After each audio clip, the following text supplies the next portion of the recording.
A lot of people don't want to know themselves. A lot of people are concerned what they're going to find out when they do learn that. Yeah. People spend $30, $40, $50,000 on a wedding, and it works 3 years. What's wrong Right. with that picture? And with this company called MemberFix, they helped me really take it from an idea to what I believe will be a legacy. Don, good to see you again. And Hey, Vic. rather than endeavoring to introduce you, I would love for you to introduce yourself, if you would, please. Well, that's putting a lot of pressure on me right out of the gate. Uh, my name is Don Crosby. I've been in the area of behavioral science for the last 35 years. And my passion, Vic, is really helping people understand the why they do what they do. And so, um, our conversation today is really based on that simple highlight of leveraging the knowledge of why do I do what I do? Yes, and I'm not surprised that I know you were saying that tongue in cheek, but your work for a long time was introducing people to themselves rather than introducing yourself to people, although I guess that was part of it. You mentioned to me before we hopped on the podcast that you had a nationally syndicated radio show that was kind of part of your origin story. What was that all about? Well, it was really crazy cool. What happened is that, in our business life, I sell a system, behavioral system. We do a lot of training, mentoring. And what happened is that I started helping people personally. They'd call me up and say, Don, can you help my sister, my brother, my wife, and so on and so forth. And then so many people start saying, well, my neighbors need to hear this. And so kind of as a challenge to myself, I thought, well, how would it be to do a radio show, a live radio show weekly of introducing people to themselves? And the whole byproduct is helping people understand why they feel the way they do and how to navigate through what they're feeling. And so we started off on a bunch of AM stations, FM stations, and then we went to Sirius XM for a bunch of years, and I pulled it off to write my book, and then started writing courses, and here we are today with you. And this is all, just to clarify, this is all in the context of helping people with their relationships, and in particular with their romantic relationships, with their marriages and so forth. Well, that's a great question, because in those conversations that I would receive from my clients, say, Don, maybe it's a Friday night, late at night, and say, Don, can you help me with my family the way you did with my business? And Vic, I received so many phone calls like that over the course of several years, number of years. I've got, had cards and letters and all these phone calls. And I started, really spending a lot of time thinking about it. And so my primary was creating a venue that could help relationships, help people from basically understanding the relationship they're getting into and the dynamics of what happens, the byproduct of when that doesn't work out. And so I started my company's Global Behavior, and then I started Pairfection, which is the relationship side to it. And so basically I have two vertical markets of passion. I actually have three. Working on corporate stuff is really important to me. The relationship side is extremely important, and then personal development. And so I created our relationship courses through Pairfection, and then proceeded to create 5 more lessons, or I should say 5 more courses for personal development, and it kind of all intertwines. At the end of the day, my legacy is that it's pretty strong, and I probably won't see it in my lifetime, but maybe my grandchildren will, or great-great-grandchildren. But my goal is to reduce the divorce rate in this country by 10%. And why is that important to you? Why is that important in general? Well, my mother and father divorced after 28 years of marriage, and when I saw what it did to my brother and the rest of the family, it was devastating. When you have a 12-year-old boy sitting in a tree watching his mother move out of the house, it's crushing. A part of that child is never comes back. And so divorce in this country, I believe, has just become a way of life. It's easy. If it doesn't work, let's just check out, shake hands, split the money, and move on. And that's why the divorce rate is so high, and so many people divorce 2-3 times. And so if I could help one couple, one family from going through the pain, what's that worth? So that's kind of how I started with this type of passion of legacy, making a difference in other people's lives. That's amazing, Don. And I would imagine that a lot of people encounter relationship problems and they don't have the either self-awareness or the technology to really be able to deal with certain things. Maybe they've heard certain cliches like, hey, talk it out, communicate, but what does that look like? So As far as how you developed your methodology and how you developed your approach, and the results that you help people get, what was that process like? Was that largely trial and error? Did you have any formal training on top of that? Well, that's another great question. All my training has been 35 years of behavioral science. I certified our businesses in PDP. It's called Professional Diametric Programs. And it's an assessment that measures the entire human behavior. And the inventor was my mentor. And so, I've had I've worked with thousands of people over the last 35 years. And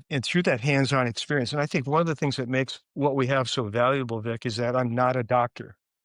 Okay. Now, my nickname with many of my clients is Dr. Don, but I am not a doctor. Okay. That used to bother me until I learned that Queen Ativa is really not a queen. Nice. You know what I mean? And so it was actually hands-on experience and really taking what I'd learned and remembering what my parents went through. So, for example, I created a worksheet. I call it the 12 essential functions to a wonderful relationship. It's called Beyond Our Love. And Beyond Our Love actually stands for that my father, although my mother divorced him, it was like 25 years later when he died, he still loved my mother. So Beyond Our Love was birthed on understanding some very strong principles, like, for example, honor. A lot of people, all they want to be is understood and liked. And if my wife understands that I'm honoring her by maybe making the bed, maybe I don't make the bed the way she makes the bed, or she'd like the bed made, but she knows I'm trying. I'm Mm, giving her a sense of honor. And so there's a lot of principles that we just naturally don't think about, basically because we were never taught that. We're never trained. Our parents possibly gave us the birds and the beanstalk. Okay. So yeah. did your dad give you a birds and the beanstalk? Well, kind of. Beautiful response. And typically it's a very similar to response to that, if any, right? And so we go through our relationships navigating based on feeling and attraction. And so the one course that I've created, I call it the Success in You for Teens. The other day, it dawned on me how to actually achieve the goal of reducing the divorce rate by 10%. How's that? And that's to teach the children. Teach the children how to respect the relationship. Teach the children when they're growing up as teens how to understand what they're feeling, and how when they may have that or will have that attraction to the opposite sex or to that person, that they have a respect for that person of who they are rather than a desire to have them. And so it's basically helping them think with character, understanding, and really giving them the opportunity to know that they're not different for feeling this way, that it's natural. Amazing. Yeah, that's a very noble mission, I think. Definitely in my marriage, I can say that, of course, and I think this applies to any, not just marriage, but any relationship, that you're bound to encounter difficulties. And when you do encounter difficulties, you also, and what's great about our age and the internet is that you have access to technology and things that you hadn't been taught, Yes. that may not be intuitive. Oftentimes relationship dynamics are frankly counterintuitive. And so learning about these things, learning about ourselves, our triggers, our psychology, it's a lifelong pursuit. And if you are earnest, and as you say, if you try to honor your partner, honor your relationship, and really try to work on things and improve things and Yes. be productive and happy and healthy, a good partner will recognize that, and they'll meet you, they'll match that energy. So it's really cool. Now, on the business side, so getting slightly more into the sensible topic of this podcast, or kind of what we talk about, is recurring revenue, Sure. e-learning, memberships, that kind of Mhm. thing. What is, or who is it that you best serve? Yeah, that's another great question, Vic. First of all, the part of the vertical market is really to the actual consumer. For example, our teens course, part of when I put it together, it was directed toward maybe homeschooling, helping parents understand. When I talked with so many parents and watched the interaction, I mean, for a number of years, I worked with the Michigan Association of School Boards. And anytime they were having an issue with superintendents or school boards, presidents, I'd get a 911 call. So I worked with a lot of educators. And, so often there's such a disconnect between the parent and the teen just because of natural stuff. So all of our courses are basically identified helping the individual user. Then we have the organizational growth concept. I call it the Success in You 360, where it helps organizations like a company investing in their people can now help them by understand. An employee comes into work and they're going through a rough patch in their marriage, it affects their performance at work. If they've got a troubled team that they just don't know what else to do, they're distracted at work. Now, if that employee is operating heavy equipment, driving a truck, any type of situation that could cause an issue of safety, or safety would be an issue, there can be an easy distraction from the personal into the workplace. So corporate today is losing millions of dollars of lost profits based on our society of what people are going through.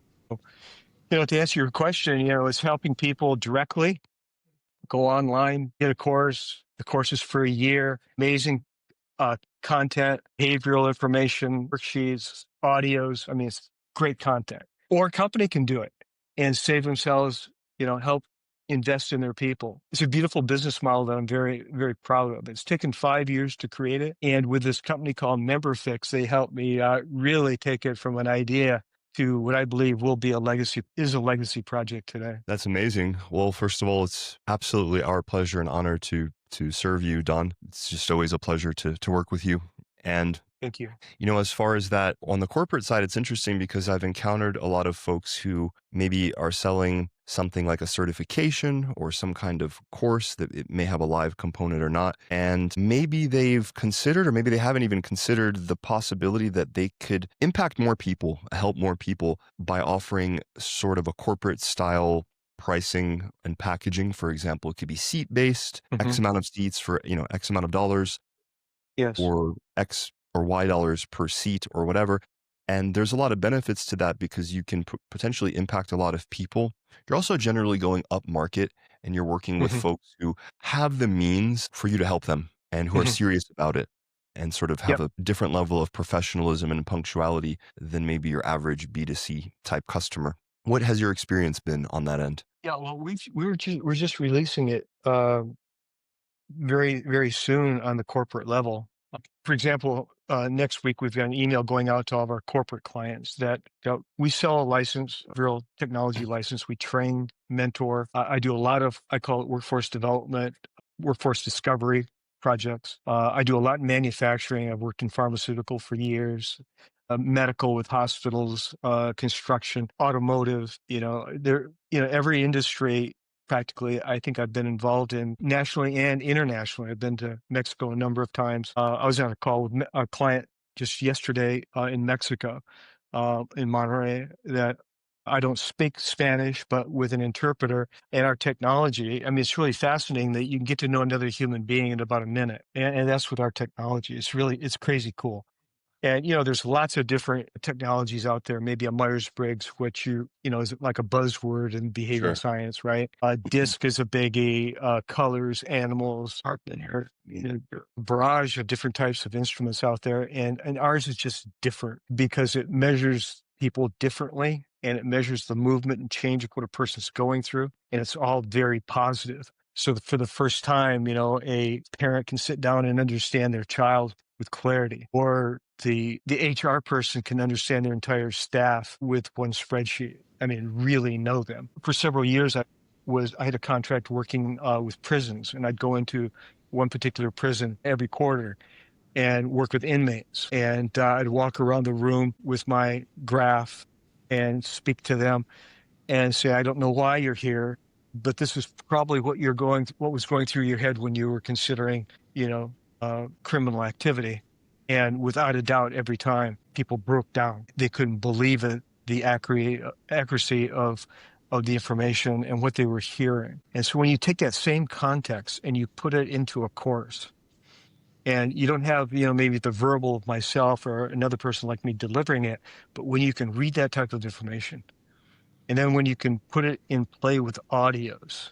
When I created our courses, it was basically changing my entire business model, or I should say, adding a new one that was pretty incredible. Mm. And that's when I met Risto on your team, an amazing guy, great service. He nailed it in a quick phone, probably a 45-minute Zoom call. And really, Vic, not to say it lightly, but working on all this content. And if anybody's ever considered doing a course environment. It's like writing a book. When I wrote my book, I'm writing another one. I'm actually doing a second edition of my book. But when I wrote the book, and I tell people this all the time, is that you write the book not just for other people, but you write it actually for yourself. It's just really freeing. Same thing with doing the course activity, creating all these scripts. I've probably created 75 or 100 video scripts for these courses. And the divorce recovery course is amazing, absolutely amazing. In January, I'm starting a PTSD course for vets. That's going to be absolutely incredible. It's going to be life changing. I've got goosebumps just thinking about it. And so it's just a great adventure doing the courses. So if anybody's considering it, I'd say go for it. But if you do it, there's a lot to it, and you're not just going to out of the box create a course. Thank you. Yeah, it's true. It's a true statement. I've Googled everything, regarding courses and how to make 10 grand a month selling courses, and Yeah. create a course in 45 minutes, and create reoccurring revenue. Well, it sounds beautiful, but is your content going to change someone's life? Is your content going to make such an impression that it's priceless takeaway? Probably not. Yeah, and that's just so symptomatic of our time, our zeitgeist, where attention and is fleeting. Gratification must be beyond instant, and the truth is that business is really hard always, and it doesn't really get easier. I mean, I've been doing my business for over 10 years, and it's still really hard all the time. Mhm. But that's also what makes it satisfying. Very much, I think, probably as far as any kind of relationship technology, and you'll never be out of work because you're in one of the big three: health, wealth, and relationships. Right. Well, health and wealth are also very connected to relationships, and all of that takes work and time and mindfulness and patience. And one thing that you mentioned, which caught my ear, was that you are working on a PTSD course, but then you've also got the divorce course. How do you, as far as your marketing and as far as how you sell and market your different products, how do you approach that? Because from the one hand, you're covering a wide berth, but on the other hand, it might make it harder to speak directly to one particular avatar. Oh yeah, another brilliant question. This is a scenario. So I create these. I've got a course for dating. I call it the 4 seasons of a relationship: spring, summer, autumn, and winter. So I created one for the dating. Okay, the summer is the honeymoon. Okay, when there's the brilliance of fine food and your favorite beverage and the romance.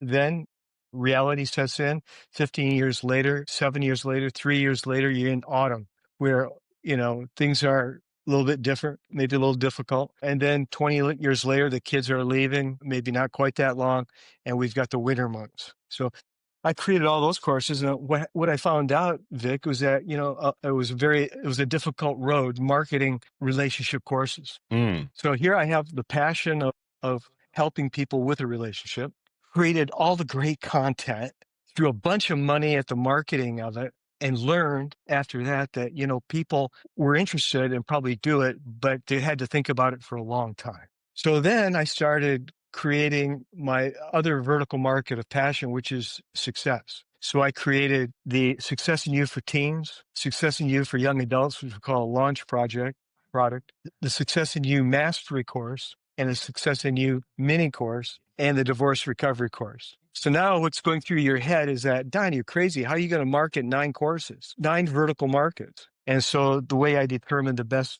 solution for that is through marketing my teens course. Because if we can help a teenager, if we can help a parent with their teenager or teenagers, because many households have 2 or 3 or multiple. If we can do that, that parent is going to see how extraordinary these other courses are, and probably at that time engage one for themselves, or be a great product for a marriage gift, and so forth. So I've actually shifted my entire marketing focus to, I completed the courses because it wasn't about me and it wasn't necessarily about money at that point. It was about creating an overall sense of touching on vertical markets that everybody needed in some phase of life. And what's more important, person dating or the person getting divorced. They're both Hmm. important. So you have to create them both. You can't wait. And so I'd get up at 4 o'clock in the morning. I'm probably telling you stuff now that you don't need to hear, but I'd get up at 4 o'clock in the morning thinking about the person that needed my divorce course.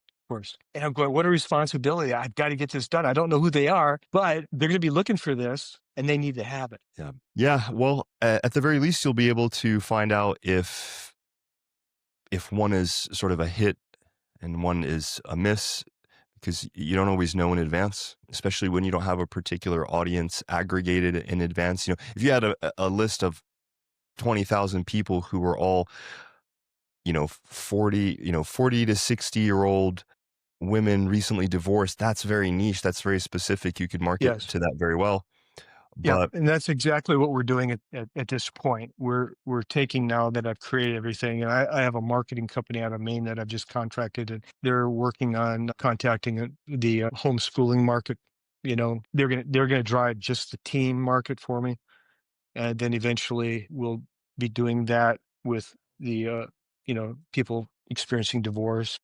I mean, personal development is $1 billion industry, has been since many years now.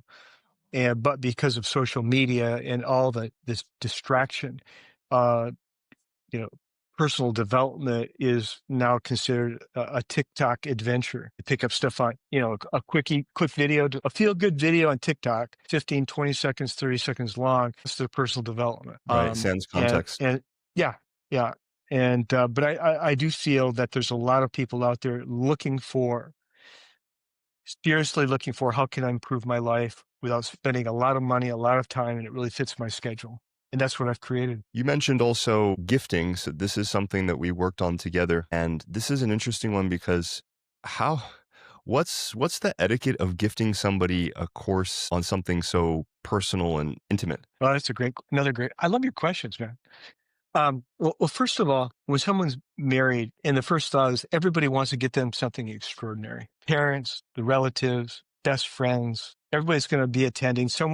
We have to outdo the other person getting a great gift. And when we go to their home, we want to see that gift, right? I mean, there may be some crystal wine glasses, but do they use them? So the beauty of the gifting for this particular, say, for example, for the honeymoon, what it is, it's not just how to fix your relationship or how to avoid stuff. It starts off with 10 beautiful romantic poems that they can listen to together, that they can consecrate their relationship together. There's a commitment creed talking about what their needs are. And up to about 75% of people's relationship, Vic, that don't work out is because there's no commitment or lack of.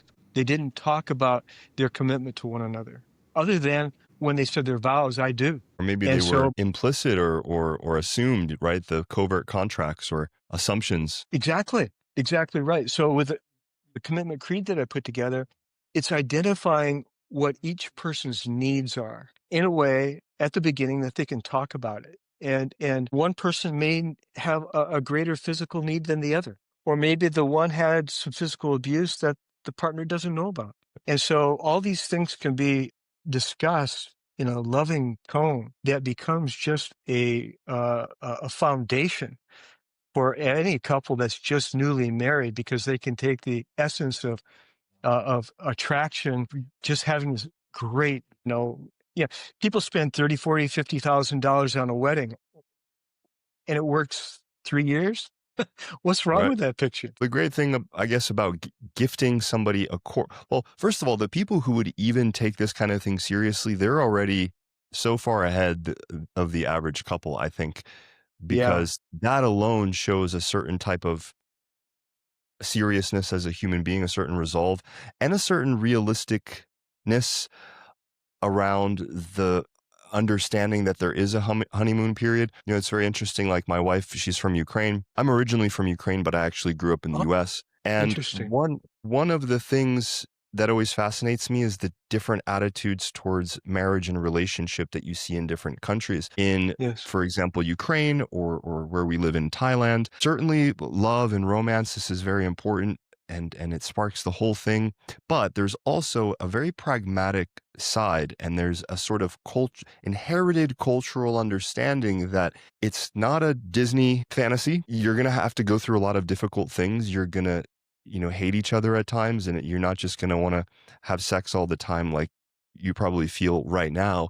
That's going to Mhm. go away, and there's that understanding and that expectation. But what I've seen, and I haven't lived in America for so long, but what I seem to have seen there is that the opposite is true. It's almost like you expect nothing bad to happen, and then you're shocked when things go wrong. So there's a huge expectation management job that devolves upon you and the other educators in this field, it seems to me. Yeah, no, that's well noted. I mean, it's a brilliant concept, and basically, I was never interested in getting married because I didn't think the institution of marriage was. I thought it was probably outdated, that it didn't really work, and I say that because I was watching so many of my parents and their friends and so forth, the social thing, and I just said, if they can't make it, and they're good people.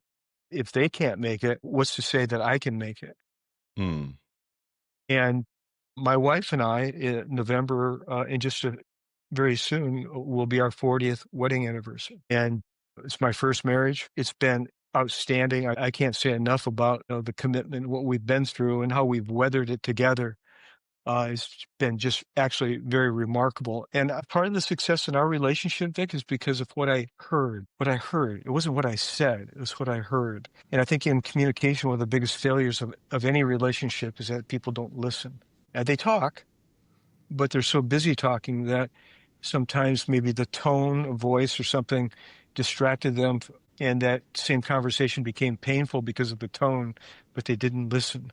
And that's one of the things that I had to learn as being a successful bachelor, in going into, and my wife is Japanese. There's a cultural difference. My father-in-law did not want her to marry me because of being Caucasian. And so I felt that disconnect. I mean, you can only imagine. You get married and we basically eloped, right? And so 40 years later, you look back, and so that's why a lot of the things that are in these courses, both the relationship and the personal development courses, are so effective. What's so fascinating, Vic, is that being a student of success, uh, there's been such great authors.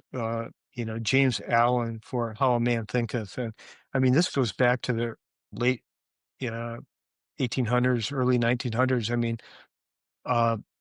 There's been such great people who have come up with content. But so today, I'm meeting all these people, a lot of people, we should say. I don't want to overemphasize it, but it seems like they're always trying to repurpose something. They're trying to recreate something and have their own brand on it, Hmm.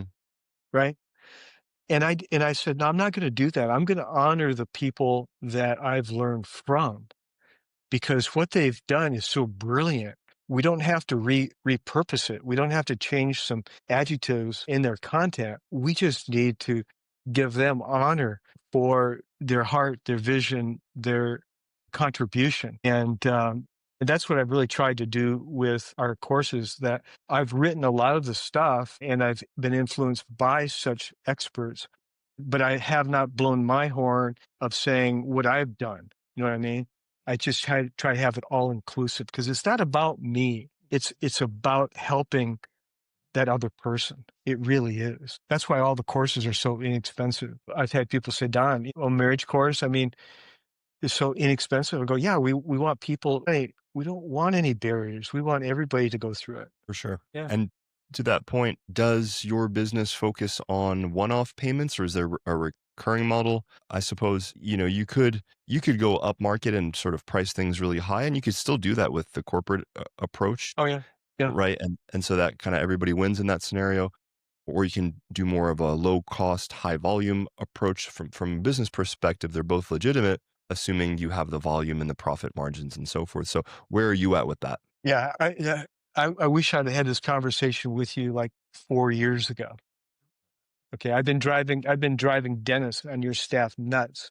I think by changing my pricing strategy 4 or 5 different times, just trying to be reasonable and trying to come up with a strategy that would be appropriate for the culture. And that's really what it boils down to.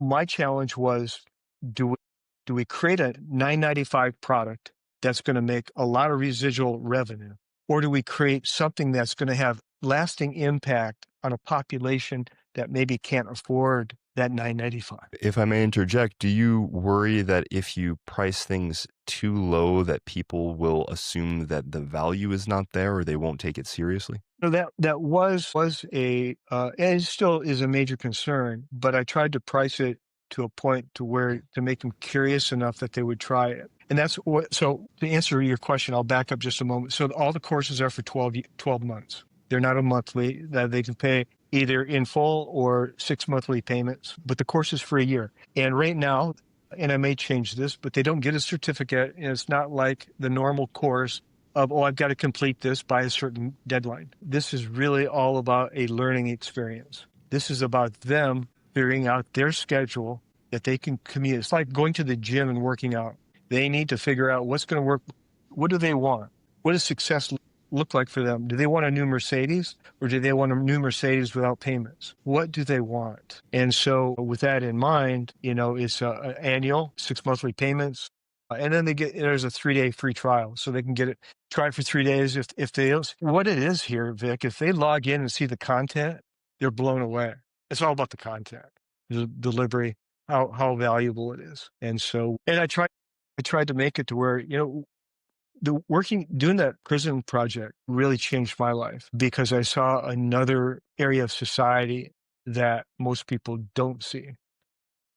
And I go, I've got to reach these kids. I've got to reach the single mom of these kids. And so I'm about volume. I just want to make a difference. Through word of my mouth, it'll be a phenomenon of changing lives. I hear that refrain from a number of people. The latest guest that I had, Dr. Peter Flores, you mentioned him, and that Yeah, he did was a great job, by the way. He did a wonderful interview with him. amazing. I mean, his passion is just popping out through the screen. It's palpable and it's wonderful. And I was speaking with him, and I was kind of noodling around with some of the things he said, and talking to my best friend AI, and just kind of thinking about his business approach. And what was interesting, and what the AI sort of teamworked with me on, is it said, well, what's really cool is in this type of scenario, you can sell to, let's say, corporate, and you could charge, relatively less. You probably wouldn't, in that they probably would assume that it's not valuable if it's not expensive. That's just the nature of that particular beast, right? But you could charge more for some similar version of the course. They probably don't care. They just want the results. And that will allow you to reach those underserved communities and make things more accessible for them, while still being able to finance the business, turn a profit, expand, pay your bills, pay your taxes, that kind of thing. Because there has to be that balance, right?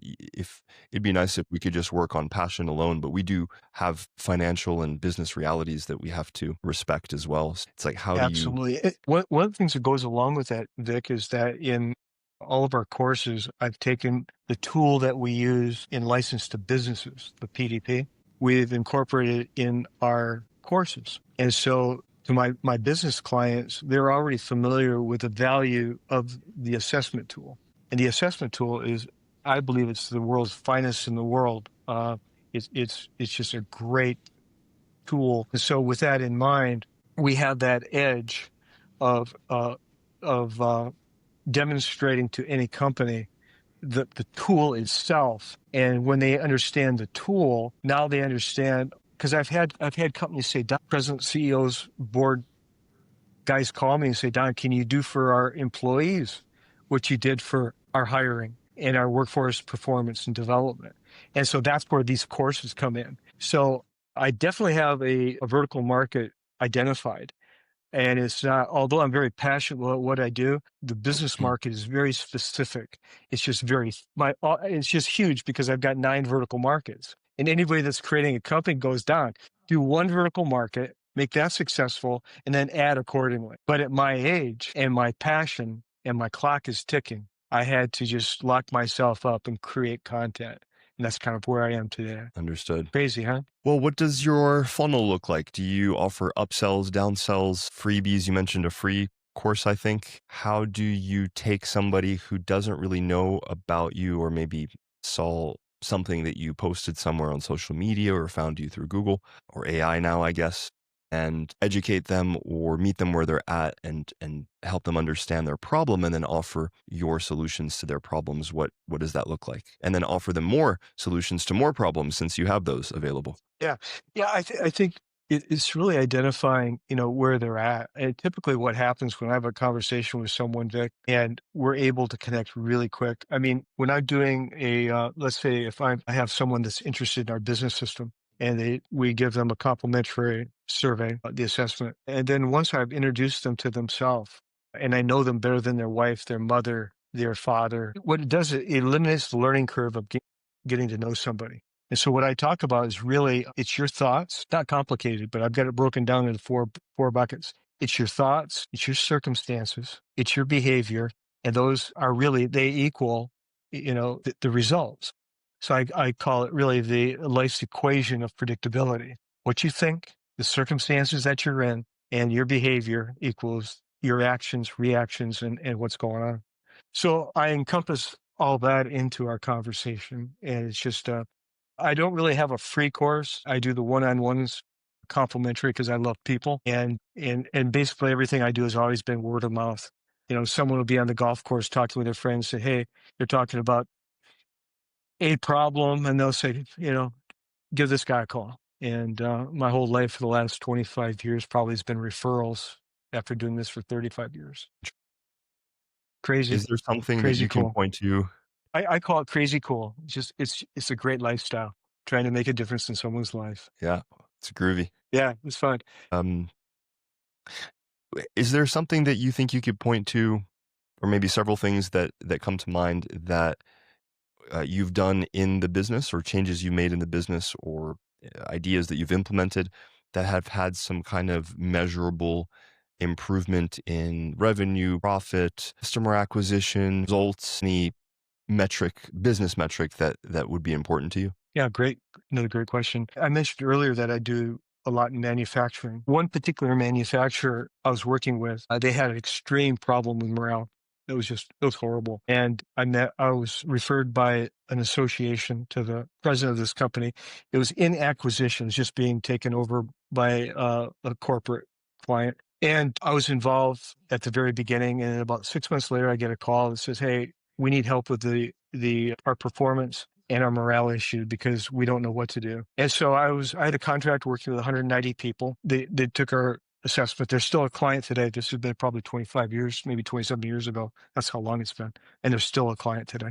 They're Wow. worldwide. And we had one particular manufacturing group, and there was 11 people in this particular line, and their performance was it was just slow. They just couldn't, they couldn't get stuff done quick enough. And so I had 11 pieces of paper, one representing each of the employees. And I glanced at them. I go, "What does this person do?" And they told me. I said, "What does this person do?" And they told me. I said, "Can we swap those two people?" "Well, yeah, they're cross-trained. They're perfect." And they said, "Why would you do that?" And I said, "Well, the person that you have at the very beginning of the cell group that is launching the initial 11 people has very low energy, and their style is very methodical. But the person that you've got at the very end, the last person who's putting stuff in the boxes and taking things and putting them on a shelf, is ballistic. That's your go-getter." And we changed the two people. And 18 months later, we did a white paper on it where they made 2.5 percentage points per month in revenue. That one move saved them $148,000 or $156,000 in that one move. I've got lots of stories like that. I mean, just incredible stories where in our mind they're complicated, but when you understand the behaviors and how the role is so important of understanding how the fit of the role and the fit of the behavior coincide. And it's not about people that are bad people. It's just people that are wired differently. It's like my grandmother tried to get me into manufacturing right out of college. And she says, "Uncle Neil will get you a good job and you can go over and work with Uncle Bob." And I go, "Well, I'll try it for the summer." "No, if you do it, it's going to be it's going to be your lifestyle." I knew, Vic, that I didn't have the behavior to stand on the line and put stuff in a box or do stuff on a manufacturing line. I'd have been like Lucille Ball in the chocolate factory. People have to understand how they're wired and how they fit. And that is the essence of success, is making that make. Yes, that's really true. Know thyself, right? And then the corollary to that, I forget who said this. I think it was a famous scientist. I think it was Feynman. He said, "Don't fool yourself, and you're the easiest person to fool." So that's the corollary to Yeah. know thyself. Yeah.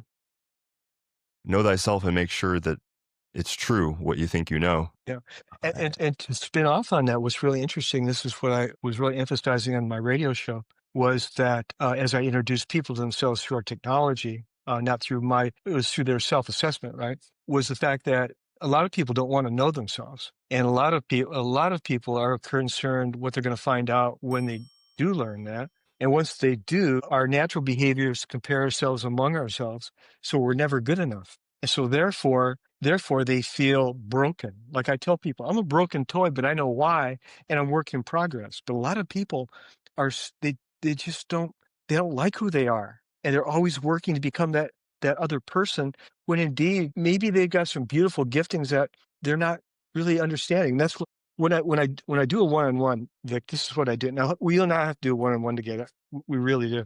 I'll find stuff that you never ever thought of that's part of your gifting. And once you understand that there's something there that you've been taking for granted, that's part of maybe the character or the ambiance of what you're able to do that you never recognized it, it's a beautiful aha moment. that echoes the strategic coach concept of unique ability to some degree. Are you familiar with that? No, It's no, I'm not. trademarked, so I should make that disclaimer, but it's this idea that there are certain things that you're inclined, not only that you're inclined to do naturally, that you do and you love doing, you enjoy doing, that other people look at it and like, how the heck does he do that? And for you, it's just a piece of pie. That's what you would call a unique ability. And it's a kind of an interesting concept because in the business context, you would say, well, what you really want to do is you want to spend as much time in your unique ability as humanly possible, because then you'll be in flow. And it sounds like you're spending quite a lot of time in your unique ability, whatever that might be, because your passion is also tangible. And yeah, the more that you can do that and the more that you're in that flow state,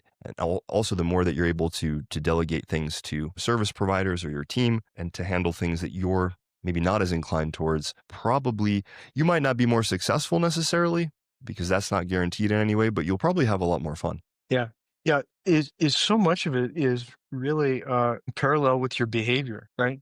I mean, if you've got high energy, you just have the ability to be busier than the next guy. If you break it down into the different intensities of each behavior, either high or low. But it's a fascinating subject that we could talk forever on, you know. But when you take that component and you put it into life circumstances, and that's what I think, you know, at the end of the day, what people are looking at is that here I am. Yeah, I tell people that, you know, we knew life would be fast, but we didn't really realize it'd go by that fast. 10 years later, 5 years. Somewhere I have a coffee cup that says I'm 50 years old. That's not the case anymore. It's just really remarkable of when you understand your circumstances. I believe that we live in 10-year blocks of time. Yeah, I work primarily out of 90-day blocks of time, 4 quarters, because 3 months goes by like 3 weeks. I mean, it just flies, doesn't it? I mean, when you're working on any of your projects, it just screams by. Anyways, it's a joy to meet you, and I appreciate what you guys do at MemberFix. You guys do a great job. Yeah, if anybody is doing or considering doing a course business model, they really need to connect with you guys. I mean, I've said that before. I had a testimonial or a recommendation video with Risto, and you know, it's just you guys didn't pay me to tell me how good you guys are. You know, it's a true story. Hard to believe sometimes. Man, I don't know what to say. I appreciate that, and it's a pleasure to serve you. And I guess we can sort of wrap up with a question pertaining to what you just said, which is when you're working on this kind of business and when you're so busy creating content and thinking about the results you're trying to get for people, how do you negotiate doing things that maybe are necessary but more tedious? You know, do you hire a team? Do you contract out? Do you work with agencies? How do you get things done when there's a lot to do in addition to the core activity that you're Yeah. responsible for? Oh, that's a great question because basically I've been creating a business when I have another business going on. I have other clients, other trips, other responsibilities, but I get up very early. I get up at 4 o'clock in the morning. I can wake up at 4:05 thinking that I just slept in because I'm 5 minutes late. But I'm very organized. I identify all the scripts I need to write, I map out 11 by 17 piece of paper, my goals, my objectives, my timeline. I've used Fiverr a lot. Then I've been using AI before really AI was really public knowledge. But now it's a buzzword. I've written all these courses using AI, but I've had to write, you know, number of edits. I don't know if people are using AI, they understand that doing one AI is not it's not going to solve everything. It takes a lot of knowledge and a lot of human activity. But I've got the marketing group in Maine. I've got you guys. I've used Fiverr. I've had other marketing companies that we've tested and done things with. And then, through all my contacts, I do a lot of testing on content. People that know me know my passion of what we offer. And I think then, I've got an assistant, my wife, who's just absolutely amazing. She's a paralegal, she's a CPA, she's all the above, and she's got the behavior to say, what do you think? And that's where I listen to get that feedback. But yeah, with you guys and then my guys in Maine, that's the perfect storm because I've got the back end and the front end covered. And then and I've got some other things that are just absolutely huge that I'm not at liberty to talk about right now that would take this to being a household name in a very short amount of time, probably when the timing is right. Look forward to learning all about that when you're able to divulge more details. That'd be great. Vic, thank you for your time. It's been an honor to be on your show today. Thanks, Don. Thanks so much for coming on.